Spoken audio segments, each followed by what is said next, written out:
নমস্কাৰ ছাৰ বাইদেউসকল। অসম চৰকাৰে ৰাজ্যৰ 50 বছৰৰ ঊৰ্ধৰ চৰকাৰী কৰ্মচাৰীসকলক স্বেচ্ছামূলক অৱসৰ দিয়াৰ বাবে এক কঠোৰ পদক্ষেপ গ্ৰহণ কৰিছে। 2 লাখ নিযুক্তিৰ লক্ষ্য পূৰণৰ স্বাৰ্থত অসম চৰকাৰৰ নতুন পৰিকল্পনা হয় অদক্ষ কৰ্মচাৰীক বিদায় দিব ৰাজ্য চৰকাৰে। 50 বছৰৰ ঊৰ্ধৰ অদক্ষ অপ্ৰয়োজনীয় চাকৰিয়ালৰ তালিকা প্ৰস্তুত কৰি দিব লাগিব বিভাগীয় মুৰব্বীয়ে।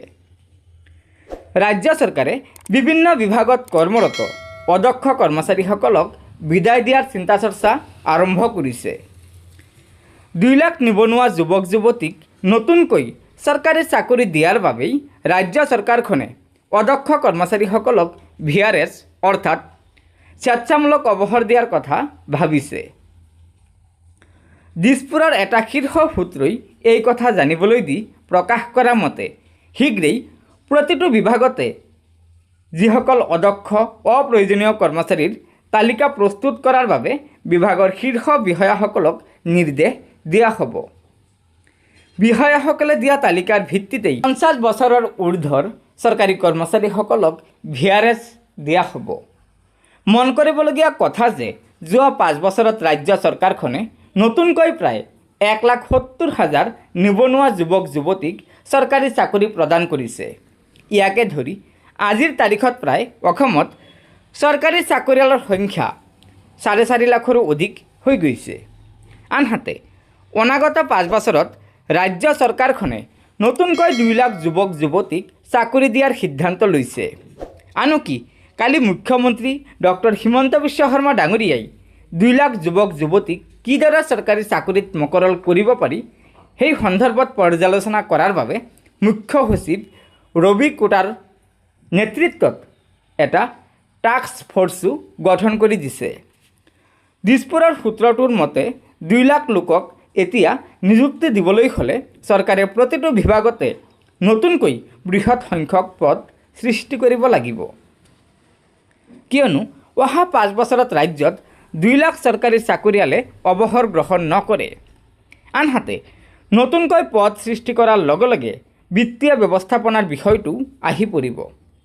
সেয়েহে ৰাজ্য চৰকাৰখনে 2 লাখ নিযুক্তি দিয়াৰ সমানে সমানে প্ৰতিটো বিভাগতে থকা 50 বছৰৰ ঊৰ্ধৰ চৰকাৰী কৰ্মচাৰীসকলৰ তালিকা প্ৰস্তুত কৰিছে। উক্ত তালিকাৰ পৰাই এতিয়া অদক্ষ আৰু অপ্ৰয়োজনীয় চৰকাৰী কৰ্মচাৰীসকলক চিনাক্ত কৰাৰ কাম আৰম্ভ কৰি VRS অৰ্থাৎ স্বেচ্ছামূলক অৱসৰ দিব, যাতে 2 লাখ নিযুক্তিৰ প্ৰতিশ্ৰুতি পূৰণ কৰিব পাৰে। মন কৰিবলগীয়া কথা যে ৰাজ্য চৰকাৰখনে নতুনকৈ নিযুক্তি দি থকাৰ ফলত প্ৰতি বছৰে কৰ্মচাৰীৰ বেতন আৰু পেঞ্চনৰ নামত ব্যয় হোৱা ধনৰ পৰিমাণো বৃদ্ধি পাবলৈ ধৰিছে। তথ্য অনুসৰি হিমন্ত বিশ্ব শৰ্মা ডাঙৰীয়াই প্ৰথমবাৰ মুখ্যমন্ত্ৰী হিচাপে দায়িত্ব গ্ৰহণ কৰাৰ পাছত 2021-22 বিত্তীয় বৰ্ষত কৰ্মচাৰীৰ বেতনৰ বাবদ 26,560 কোটি টকা আৰু পেঞ্চনৰ নামত 17,224 কোটি টকা ব্যয় হৈছিল।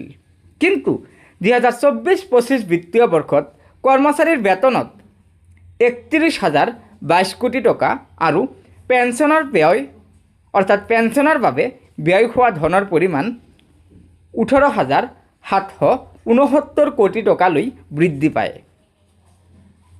এনে পৰিস্থিতিত যদি এতিয়া নতুনকৈ আৰু 2 লাখ লোকক নিযুক্তি দিয়াৰ কথা লগতে 8ম বিত্তীয় আয়োগৰ পৰামৰ্শ মতে বেতন বৃদ্ধি কৰে, তেনেহ'লে কৰ্মচাৰীৰ বেতন আৰু পেঞ্চনৰ নামত প্ৰদান কৰা ধনৰ পৰিমাণ বহু পৰিমাণে বৃদ্ধি পাব। সেয়েহে ৰাজ্য চৰকাৰখনে বয়সীয়াল আৰু অদক্ষ চৰকাৰী কৰ্মচাৰীক VRS দি কিছু পৰিমাণে হ'লেও সকাহ লাভৰ চিন্তা চৰ্চা কৰিছে। গতিকে ছাৰ বাইদেউসকল, আপোনালোকে নিশ্চয় জানিব পাৰিলে যে অসম চৰকাৰে অহা 5 বছৰৰ ভিতৰত নতুনকৈ 2 লাখ চৰকাৰী চাকৰি দিয়াৰ কথা প্ৰতিশ্ৰুতি দিছে আৰু সেই প্ৰতিশ্ৰুতি অনুযায়ী এতিয়া এই 2 লাখ নতুন চাকৰিৰ পদ পূৰণ কৰাৰ বাবে অসম চৰকাৰে বিভিন্ন বিভাগত 50 বছৰৰ ঊৰ্ধৰ যিসকল চৰকাৰী কৰ্মচাৰী আছে সেই চৰকাৰী কৰ্মচাৰীসকলক VRS দি সেই পদসমূহ পূৰণ কৰাৰ কথাও চিন্তা চৰ্চা আৰম্ভ কৰিছে। গতিকে ছাৰ বাইদেউসকল, লগৰ বন্ধুবৰ্গক এই ভিডিঅ'টো শ্বেয়াৰ কৰি আজিৰ এই গুৰুত্বপূৰ্ণ খবৰটো জনাই দিব আৰু নতুনকৈ অহা ছাৰ বাইদেউসকলে অনুগ্ৰহ কৰি আমাৰ এই চেনেলটো ছাবস্ক্ৰাইব কৰি ল'ব। আমাৰ কেবিনেটে 2 লাখ চৰকাৰী চাকৰি আমি কি ধৰণে কেনেকৈ দিব পাৰিম এই বিষয়ে সিদ্ধান্ত ল'বৰ কাৰণে মুখ্য সচিবৰ অধীনত এটা টাস্ক ফ'ৰ্চ গঠন কৰি দিছে আৰু 3 মাহৰ ভিতৰত এই টাস্ক ফ'ৰ্চে ৰিপৰ্ট দিব যে কেনেকৈ অহা 5 বছৰত আমি 2 লাখ চৰকাৰী চাকৰি দিব পাৰোঁ।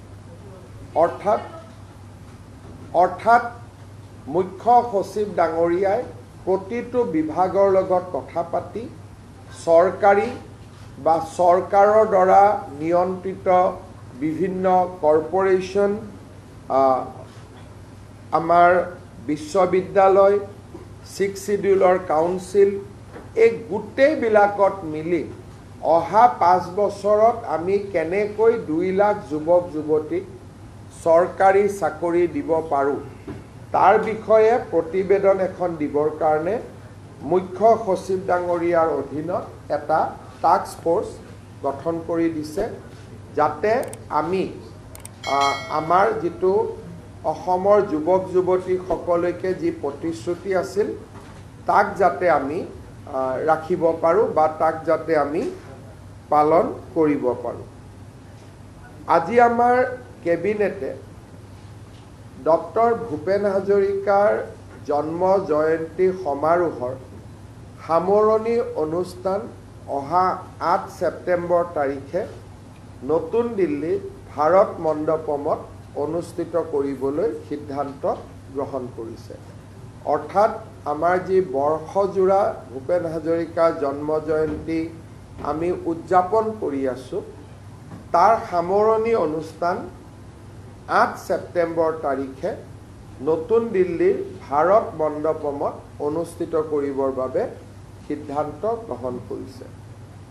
আজি কেবিনেটে 32 কোটি টকা ব্যয় সাপেক্ষে ডক্টৰ ভূপেন হাজৰিকাৰ এটা সংগ্ৰহালয় নিৰ্মাণৰ বাবে অনুমোদন আগবঢ়াইছে। অৰ্থাৎ এতিয়া আমাৰ শংকৰদেৱ কলাক্ষেত্ৰত 32 কোটি টকা ব্যয়েৰে ডক্টৰ ভূপেন হাজৰিকাৰ সংগ্ৰহালয় এটা আমি স্থাপন কৰিম য'ত নেকি তেখেতৰ জীৱনৰ লগত জড়িত অমূল্য সম্পদৰাজিক আমি সংৰক্ষণ কৰিব পাৰোঁ।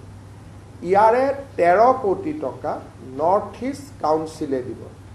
অৰ্থাৎ টোটেল 33 কোটি টকাৰ বা 32 কোটি টকাৰ নৰ্থ ইষ্ট কাউন্সিলে 13 কোটি টকা দিব আৰু 20 কোটি টকা ৰাজ্য চৰকাৰে আগবঢ়াব। আজি সেই প্ৰকল্পটো আমাৰ